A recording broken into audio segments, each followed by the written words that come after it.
On on est en train de faire des travaux de rénovation chez nous. C'est mon ami Marc qui est venu m'aider. Et là, je ne sais pas si vous allez voir, je voulais vous montrer le lever du soleil. Ah ouais, il est éblouissant, mais... Et puis, bon, je ne sais pas non plus si vous allez voir que derrière moi, il y a la lune. Oui! On la voit, alors, bon. J'imagine qu'il se salue. On voit pas le soleil. Moi, je le vois, il est couleur quasiment rouge vif. Et dans le ciel, euh, il y a zéro trace. Parce qu'ici aussi, en Suède, il y a des chemtrails, même dans la région où j'habite, qui est sur terre remplie de verdure, de bois, de lacs.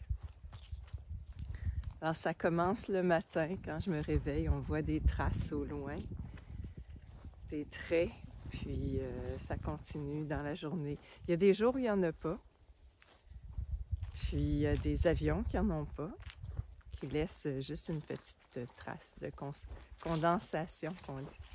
Bon.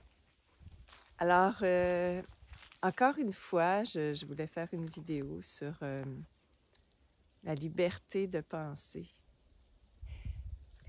Cette liberté qu'on prend, c'est comme sortir d'une prison imaginaire. Et puis, elle n'a pas pris la liberté de penser.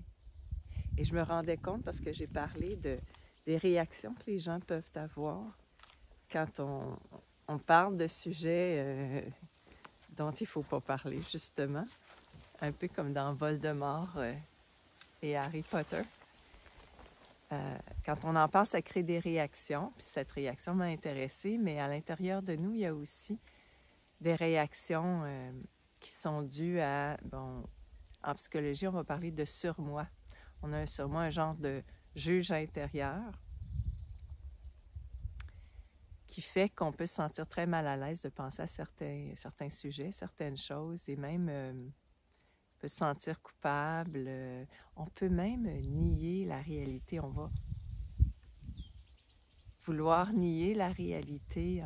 On ne veut pas regarder dans le ciel parce que ça peut nous choquer, ça peut nous faire peur, ça peut nous faire poser des questions. Fait qu'on veut continuer notre petite routine quotidienne sans se préoccuper de ça en plus des dettes, en plus du travail à faire, de la liste d'épicerie, etc. Bernays, plutôt, là, il a parlé de propagande en disant que c'est assez simple, dans le fond. Il s'agit de remplir l'environnement médiatique, culturel, scientifique même, d'une idée même insensée, puis les gens vont commencer à y croire. Alors, il est possible d'utiliser des institutions comme Greenpeace pour leur faire dire que ce qu'on voit dans le ciel, là, les traits d'avion, c'est de la condensation. Oui, oui, c'est de la condensation. C'est des contrails, pas des chemtrails. Il s'agit de leur faire dire ça, puis bien, encore une fois, les gens vont le croire. Et on peut aussi observer puis tirer notre propre raisonnement. Puis le raisonnement, des fois, je me dis, c'est comme une espèce en voie d'extinction parce que, essentiellement, ce qu'on fait maintenant, c'est qu'on rapporte ce qu'on a lu ou ce qu'on a entendu et très peu de ce qu'on a observé et qui peut contredire ce qu'on lit ou entend. Et qu'ensuite, on peut tirer nos propres conclusions. On peut penser par soi-même. Alors, je vais vous parler, dans le fond, des chemtrails et de d'autres sujets avec l'intention toujours de sortir du grand show, du conditionnement, prendre conscience du conditionnement, d'abord le mien. J'ai été conditionnée et je continue de l'être. Mais prendre conscience davantage de ce conditionnement-là. Puis celui qui explique que les gens ont cru à des choses insensées et accepté aussi des choses inacceptables. Et il y a je dirais, des événements qui attirent l'attention en ce moment, que ce soit les élections américaines ou la crise financière là, dont plusieurs lanceurs d'alerte parlent et qui font partie du grand spectacle, du jeu de société, et c'est inquiétant. Et en même temps, se préoccuper de ça, pour moi, c'est de rester dans le jeu de société, c'est de faire exactement ce qu'ils veulent, qu'on soit inquiet par rapport à certains phénomènes qui appartiennent au jeu, au spectacle, alors que je crois qu'au bout du compte, tous ces événements vont nous amener justement à prendre conscience que c'est de la fausseté, c'est du mensonge, c'est de la manipulation.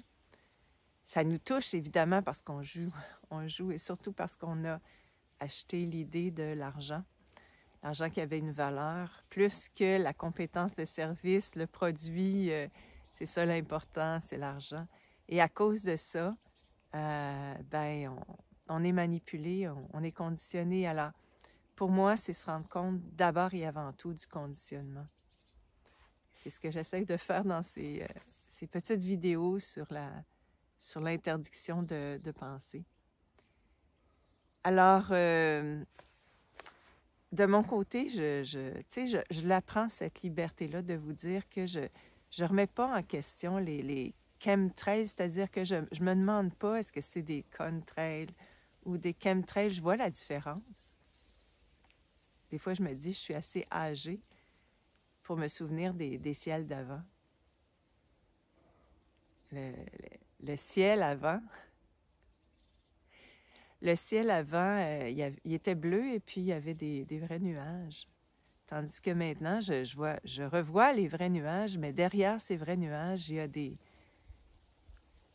phénomènes étranges. Depuis le début de cette dite pandémie, ce qui m'a fait parler publiquement, c'est que j'étais frappée par l'étrangeté des phénomènes. Et ça, c'est étrange. Les traits qui sont laissés, les nuages, là, les traînées blanches qui sont laissées par les avions et qui restent, qui s'étendent, qui restent, qui couvrent le ciel, ça, c'est nouveau. C'était pas dans mon époque, quand j'étais jeune. Et donc, je me demande pas si ça existe. Je vois que ça existe. Je me demande plutôt à quoi ça sert.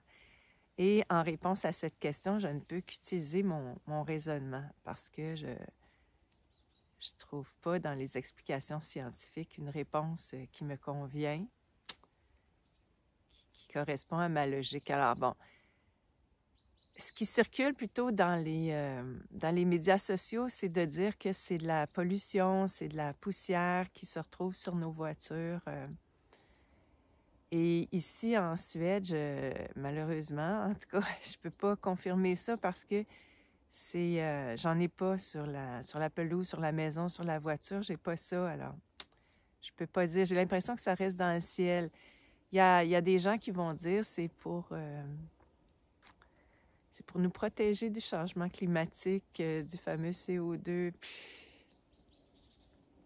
mon raisonnement m'amène à dire, ben, si c'était ça, les gens là, qui font de la géopolitique, pas la géopolitique, de la géo-ingénierie, ces gens-là, ils ont les moyens, puis ils ont les moyens de savoir ce que je sais et qu'on peut trouver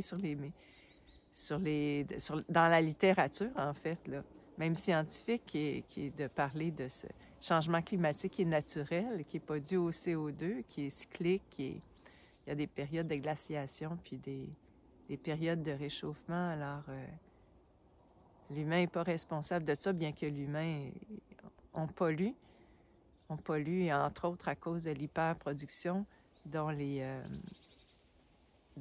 entreprises les grandes manufactures sont responsables, pas ben, dans une moindre mesure, notre petite voiture à essence. Mais pour moi, c'est vraiment autre chose, là. Donc, à quoi ça sert? Ce que je remarque, parce que j'y vais avec mon observation, mon raisonnement, puis quand j'en parle aux gens ici, autour de moi, on me dit que les orages durent beaucoup plus longtemps qu'avant. Alors, il y a des éclairs dans le ciel qui peuvent durer, je pense, presque 1 heure. Et ça, on me dit, c'est pas normal, c'est pas naturel, c'était pas comme ça avant. Et ça me laisse penser que le ciel, il est plus... il y a plus de métaux dans le ciel qu'avant. Il y a comme une meilleure connectivité qui pourra être utile pour les réseaux et pour connecter les humains. Bon, c'est drôle, hein, quand je l'apprends ma liberté de penser, parce que tout de suite, il me vient à l'esprit qu'on est traité de conspirationniste.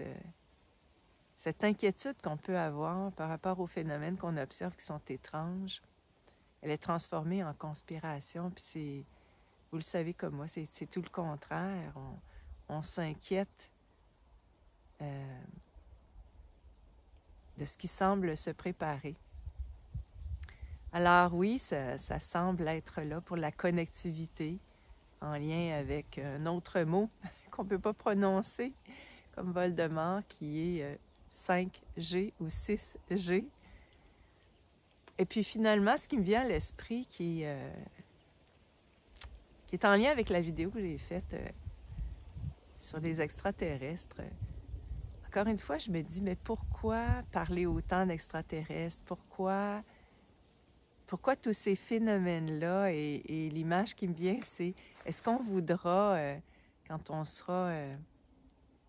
on aura tout utilisé pour impressionner et faire peur aux gens, est-ce qu'on n'inventera pas une attaque, une menace due à une attaque des extraterrestres et on se servira du ciel comme d'un écran géant pour